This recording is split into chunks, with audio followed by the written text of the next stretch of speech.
आपके हाथ कितने मुलायम हैं। बालों में से कितनी अच्छी खुशबू आती है।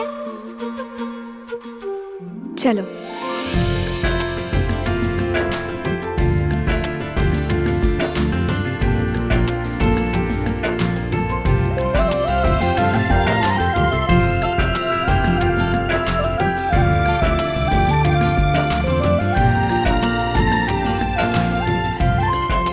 क्या हुआ? हम पहले मिले थे जब मैं जा रही थी माँ के पास, तब भी बताया नहीं था आपने कि कौन है आप।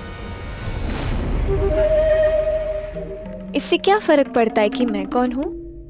पढ़ता क्यों नहीं, मैं इस हवेली की बहू हूँ। पता नहीं होना चाहिए क्या मुझे कौन क्या है यहाँ? जैसे 2 ससुर जी, 2 देवर जी हैं यहाँ और है पति बाबू मेरे। पर आप कौन हैं? क्या लगती है मेरी और इस घर की?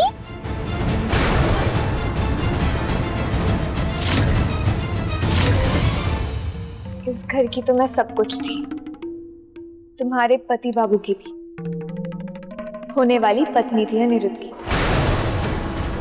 लेकिन उसने मुझे छोड़कर तुमसे विवाह कर लिया। और देखो यहाँ बैठकर मैं तुम्हें सजा रही, तो कहो क्या लगी मैं तुम्हारी?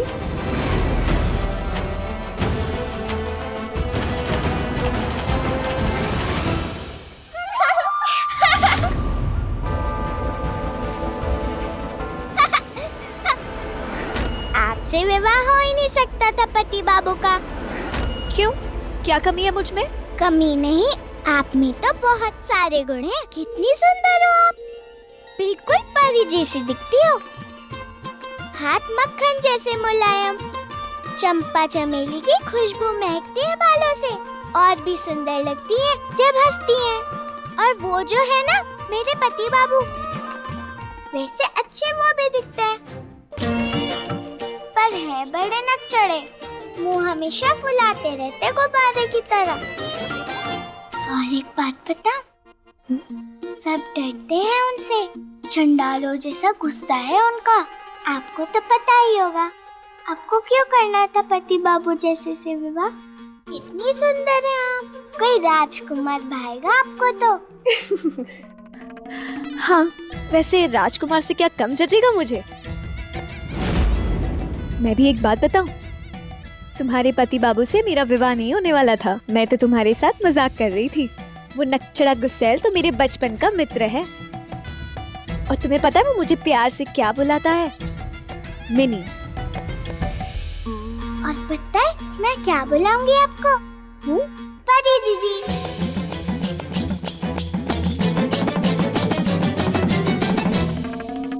चले? दितंग दितंग दितंग। तुझे नहीं पता बौद्धिता, मैं तेरी परी दीदी नहीं, बुरी दीदी हूँ।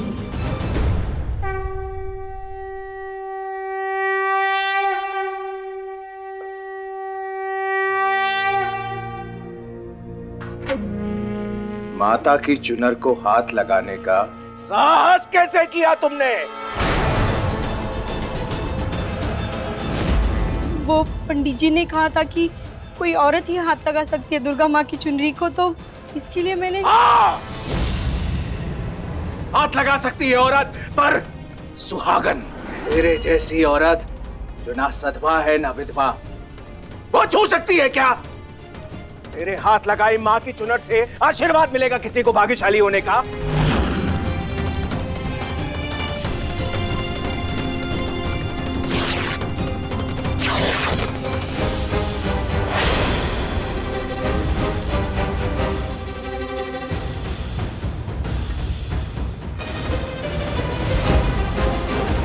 पर दुर्गा माँ की चुनर पूजा में कौन रखेगा त्रिलोचन काका?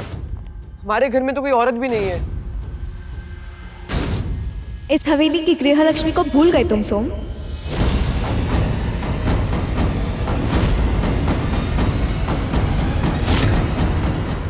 अनिरुद्ध की पत्नी को नहीं मिलेगा ये सौभाग्य।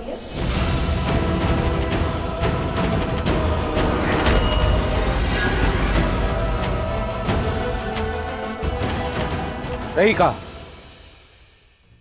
बहू, जाओ अंदर पंडित जी के पास, वो माता की चुनर देंगे, उसे पूजा स्थल पे रख दो।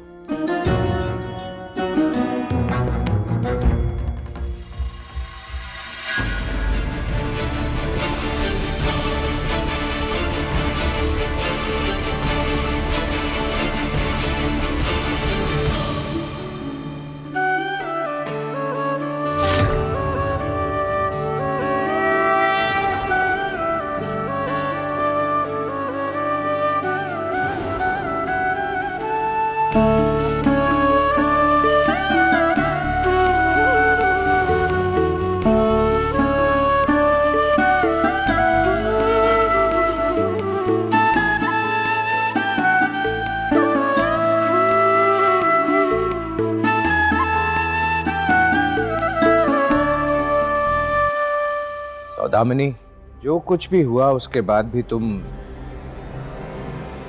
यहाँ रॉय चौधरियों की बहू के साथ उत्सव मनाने आई हो, ये बात तो हजम नहीं होगी मुझे। त्रिलोचन काका, हम यहाँ रामनवमी मना रहे हैं ना, तो इस घर के राम की खुशी का मान नहीं रखूंगी मैं? राम सीता का मिलन तय नहीं है क्या?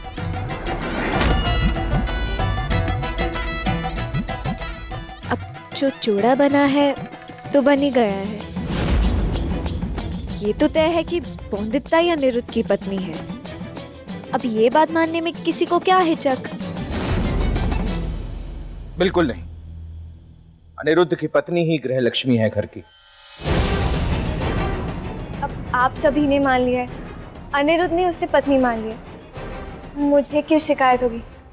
अरे बिहारी जी रुकिए।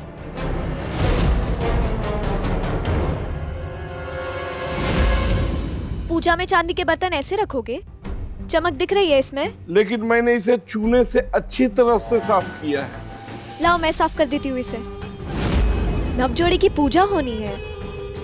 अब चांदी के बर्तन की चमक हो या चेहरे की चमक, कुछ कमी नहीं पड़नी चाहिए। लेकिन चूने से आपके हाथ कट जाएंगे।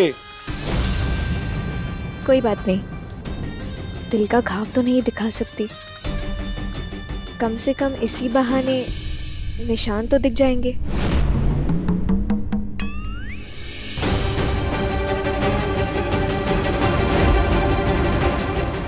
सौदामिनी,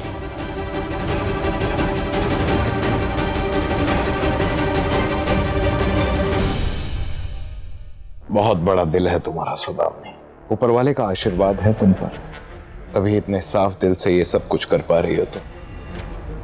हाथों की मैल तो हर कोई निकाल लेता है, बस दिल की छुपा जाते हैं। तुम्हारे दर्द का अंदाजा है मुझे, न जाने कैसे तुमने अपने आप को इतना मजबूत बनाया। शायद मैं ही तुम्हारा मुजरिम हूं। अगर पहले ही मैं तुम्हें अपने घर की बहू बना लेता तो आज इस उत्सव पर तुम और मैंने सच्चाई मान ली है, आप भी मान लीजिए। ऐसी बातें करके ना ही मेरा दिल दुखाइए ना ही आपका।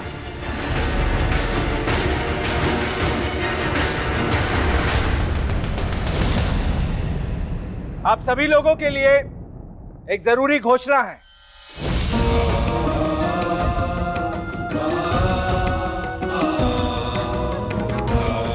राम नवमी पर भोग बहू के द्वारा बनाए जाने की परंपरा है। अनिरुद्ध की मां के देहांत के बाद हम इस परंपरा का पालन नहीं कर पाए, पर अब जब अनिरुद्ध की दुल्हन है इस घर में, तो वापस सारी रस्में क्यों नहीं निभाई जानी चाहिए? बहू, बना लोगी प्रसाद?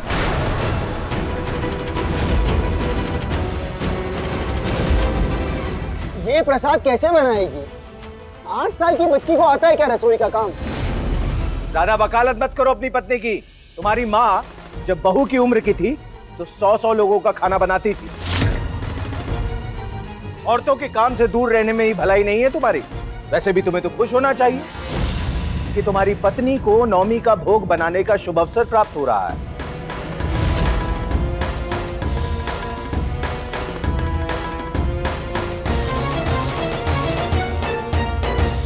क्या बना पाओगी बहू?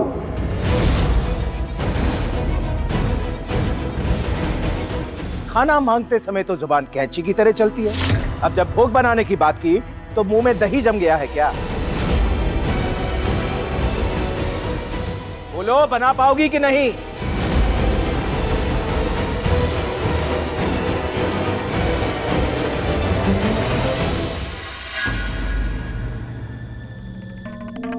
हाँ।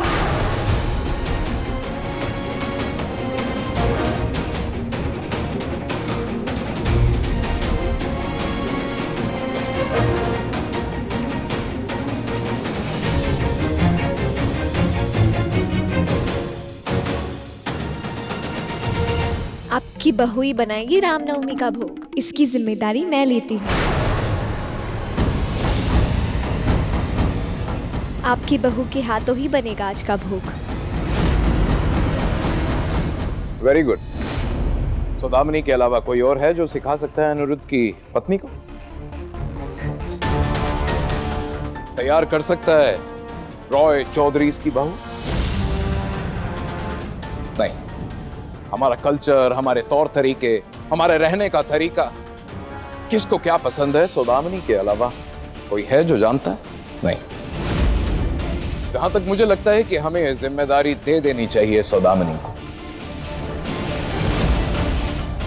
सौदामिनी, बोलो ना, बना पाओगी ना तुम इस लड़की को अपनी तरह? मेरी तरफ कोई नहीं बन सकता बिनोय अंकल, इसलिए आपकी बहू को मुझसे बेहतर बनाऊंगी मैं। अगर आप सब चाहते हैं तो आपकी बहू को मैं अपनी छाया में रख सकती हूँ। सजना संवरना, श्रृंगार करना, खाना बनाना, चलना फिरना, रुतबा सब सिखा दूंगी, समझा दूंगी आपकी बहू को, ताकि जब वो मेरी छाया से निकले तो आपके सामने ऐसी बहू हो जिसका सपना देखा था इस परिवार ने, अनिरुद्ध ने।